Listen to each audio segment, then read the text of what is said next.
some type of liquid that has an alcohol in it, and generally for a whiskey you start with beer. In fact, I read somewhere that whiskey is what beer turns into when it grows up. So basically we brew beer, in this case 450 gallons at a time. We'll take a 55-gallon drum of liquid malt extract and dilute that across 450 gallons.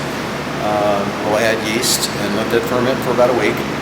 And then we'll pump out 150 gallons at a time into the kettle back here. And if you want to walk this here, is a steam-jacketed kettle that has a working volume of 150 gallons. And we've got a steam boiler over here. The steam comes in the top and coils around the outside of the inner wall of the vessel there, and heats the contents, and then condenses at the bottom and gets recirculated here.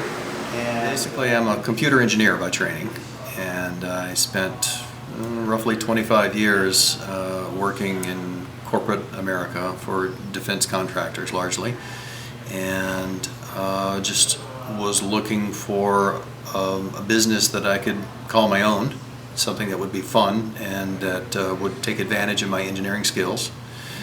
And so we went through a number of different topics just to see, I just had this curiosity about how things work. So for whatever reason, it was food-based always. We tried cheese making. I made a few decent cheese, but I'm thinking, well, there's already a lot of good cheese out there, and it didn't excite me.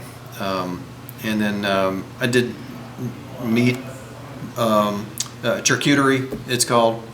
And really the same thing there. I mean, you can find good examples of that out there. And again, it really didn't excite me that much. And so there was one, I think it was like a Friday evening, that my wife had just been reading some article on craft distilleries. And so she just made this offhanded comment of, well, distilling would be fun.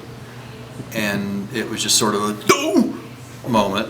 And I'm thinking, wow, that really would require some technical understanding of how this worked, but it would also require a bit of artistic skill to get a flavorful product out. And by the time she came home from work on Saturday, she's a nurse.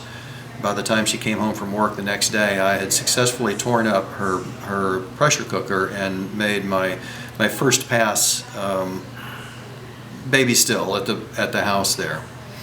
So she wasn't real happy about that, and she still hasn't let me forget that. But yeah, so finally we're to the point where everything is coming together, and we're actually making a product. So it's kind of exciting.